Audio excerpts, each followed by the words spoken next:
નમસ્તે મિત્રો, ગઈકાલે વહેલી સવારે એટલે કે 10 ઓગસ્ટ 2024 રોજ સવારમાં વહેલી એક ટ્વીટ હિડનબર્ગ રિસર્ચ દ્વારા કરવામાં આવ્યું કે સમથિંગ બિગ સૂન ઇન્ડિયા, કંઈક મોટું થવાનું છે ભારતમાં. કે આ એક 4 શબ્દોના લાઈનને રહી સારા એવા ન્યૂઝ પણ જોવા મળી રહ્યા હતા. એની સાથે ખાસ કરીને બીજા એવા પણ ન્યૂઝ જોવા મળી રહ્યા છે કે અદાણી સમૂહ ઉપર જે 18 મહિના પહેલા જે આરોપ મૂકવામાં આવેલો હતો એને ધ્યાનમાં લઈને હાલમાં પણ સેબી ચેરપર્સન માધવી પુરી બુચ કે જેમનો પણ એમાં સંડોવલમાં એક આરોપ મૂકી રહ્યા છે કે આ આરોપ છે એ હિન્ડનબર્ગ રિસર્ચ દ્વારા એક મૂકવામાં આવ્યો છે કે અલગ અલગ પોઈન્ટ એમાં ઘણા આવરી લેવામાં આવ્યા છે કે જે ગંભીર આરોપો પણ દેખાઈ રહ્યા છે. એની સાથે બીજી એક વસ્તુ પણ અત્યારે ન્યૂઝમાં એ જોવા મળી રહી છે કે અદાણી સમૂહ દ્વારા પણ એક રિપ્લાય પણ જોવા મળ્યો. એની સાથે સેબી ચેરપર્સન માધવાપુરી દ્વારા પણ એક રિપ્લાય જોવા મળી રહ્યો છે. શું છે એ રિપ્લાય? એની સાથે આ જે ગંભીર આરોપ મૂકવામાં આવ્યો છે એના લીધે આપણા માર્કેટને શું ઇફેક્ટ પડી શકે અને શું ફાયદો થઈ શકે, શું માર્કેટ એને સ્ટ્રિક્ટલી લેશે, શું એના રિપ્લાય જોવા મળશે,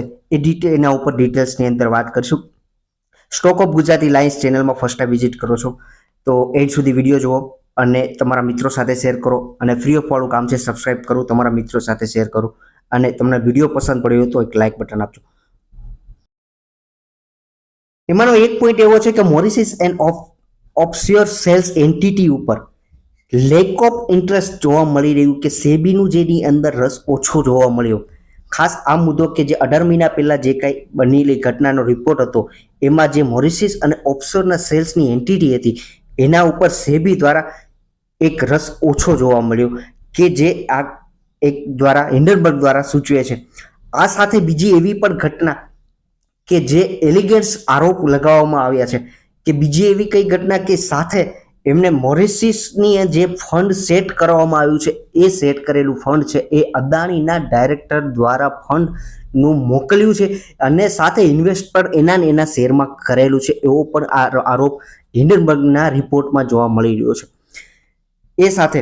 કે જે આ સ્કેન્ડલ છે એમાં પણ બીજી વ્યક્તિઓની હાલમાં જોડાયેલા છે કે 18 મહિના પછી પણ હિન્ડનબર્ગનો જે આ રિપોર્ટ છે એ એવું સૂચવે છે.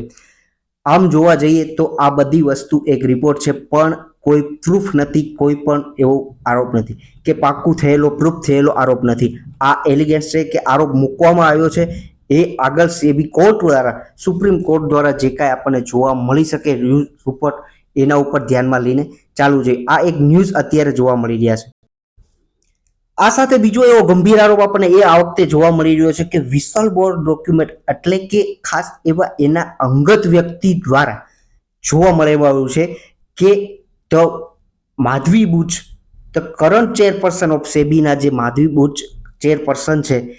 અને એમના હસબન્ડનું સ્ટેક છે એ ઓબ્સ્ક્યોર ફંડની સાથે ઉપયોગ લેવામાં આવ્યું છે કે એ આ બંને વ્યક્તિ છે આ સ્કેન્ડલ સાથે જોડાયેલા છે એવું કહેવામાં આવે છે. હા, આ વસ્તુ જ્યાં સુધી પ્રૂફ ના થાય ત્યાં સુધી એક કહી ન શકાય. આ એક આરોપ આપણને જોવા મળી રહ્યો છે કે એક ન્યૂઝ જોવા મળી રહ્યા છે કે જેના લીધે શું ઘટના બનશે કે એના લીધે કે આવનારા સમયની અંદર શું રિપ્લાય જોવા મળશે એનામાં ખાસ અદાણી સમૂહ દ્વારા હાલની દ્રષ્ટિએ એક રિપ્લાય પણ જોવા મળી રહ્યો છે કે એ સાથે અદાણી સમૂહ દ્વારા શું રિપ્લાય જોવા મળી રહ્યો છે એ પણ એક ન્યૂઝ જોવા મળ્યા છે કે એની અંદર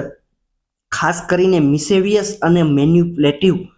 કે જે ચાલાકીપૂર્વક અને એક જોઈએ તો હિડનબર્ગ દ્વારા ખાસ કરીને સોર્ટિંગ થ્રુ જે કાંઈ મની કમાવાનું એનો જે ધૈર્ય છે કે જે રીતે એ સોર્ટિંગ કરીને પોતાના પૈસા કમાવે છે, જે આરોપો મૂકે છે એના ઉપર અદાણી સમૂહ દ્વારા કે ખોટા આરોપો મૂકી રહ્યા છે એવું કહેવામાં આવે છે. એની સાથે એ અદાણી સમૂહનું એ પણ કહેવું છે કે આજે they misuse publicity available information ignore and fact and law કે જેની ઉપર આ ખોટા આરોપો દ્વારા આ મુકાઈ રહ્યું છે કે જેને એ ફૂલી રીતે રિજેક્ટ કરે છે કે અદાણી ગ્રુપ એના અગેન્સ્ટ ખોટું રિજેક્ટ કરી રહ્યું છે. આ સાથે સુપ્રીમ કોર્ટ ડિસમિસ કે જે જાન્યુઆરી 2024ના એલિગેન્સને આધારે જે કાંઈ રિપોર્ટો જોવા મળ્યા હતા એ સાચા ગણાવે છે, એ એક પ્રૂફ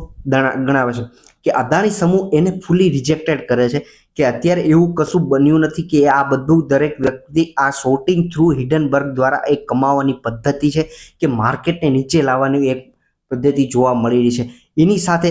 ચેરપર્સન માધવાપુરી બુચનું પણ એક બયાન એક ન્યૂઝ રિપોર્ટની અંદર પણ જોવા મળેલું છે કે એમના દ્વારા ખાસ એવું કહેવામાં આવ્યું છે કે અદાણી સમૂહની અંદર એને ક્યારેય પણ ઇન્વેસ્ટમેન્ટ કરેલું નથી કોઈ પણ રીતે, કે IIFL ફંડ થ્રુ ગ્લોબલી લેવલે જુઓ કે એમને કોઈ પણ પ્રકારનું એક ઇન્વેસ્ટમેન્ટ આ અદાણી સમૂહમાં કરેલું નથી. કે જેના ન્યૂઝની અંદર વાત કરીએ તો હિડનબર્ગ્સ vs સેબી કે જે Madhabi Buch linked offshore fund says never investment in Adani share, કે જેને અદાણી સમૂહની અંદર ક્યારેય પણ ઇન્વેસ્ટમેન્ટ કરેલું નથી. કે 361 અસેટ મેનેજમેન્ટ એક ગ્રુપ છે એના થ્રુ ઇન્વેસ્ટમેન્ટ થયેલું હતું એવું હિડનબર્ગના રિપોર્ટમાં જોવા મળ્યું કે જે surrounding SEBI chief Madhavi Buch in the Hindenburg report on Sunday clarification that offshore fund had no investment any Adani share, કે એને ક્યારેય પણ આ શેરોની અંદર ઇન્વેસ્ટમેન્ટ નથી કરેલું કે અમે એની સાથે જોડાયેલા નથી એવું અદાણી બુચ બુચ દ્વારા માધવપુરી બુચ દ્વારા જણાવવામાં આવે છે કે આ એક ન્યૂઝ જોવા મળી રહ્યા છે. આ સાથે કહેવાનો અર્થ એ છે કે જે કાંઈ ન્યૂઝ જોવા મળી રહ્યા છે એના લીધે આપણા માર્કેટની ઉપર એક ઓપોર્ચ્યુનિટી મળી છે કે એક તક જોવા મળી શકે. આપણે એ તકને જોવાની છે, નહીં કે સારા સ્ટોકને પકડી રાખો કે એને ઉપર ધ્યાન આપો. એ સિવાય કે આ જ્યારે તક મળતી હોય ત્યારે જ્યારે એક વખત તક અદાણીના જે પહેલા રિપોર્ટમાં જોવા મળી હતી ત્યારે પણ એક તક મળી હતી. ફરી વખત જ્યારે માર્કેટ ટોપ ઉપર છે, માર્કેટને કોઈ પણ પ્રકારનું એક રીઝન જોતું હોય છે, એક કારણ જોતું હોય છે ગ્લોબલી લેવલે પણ એની ટ્રેડ,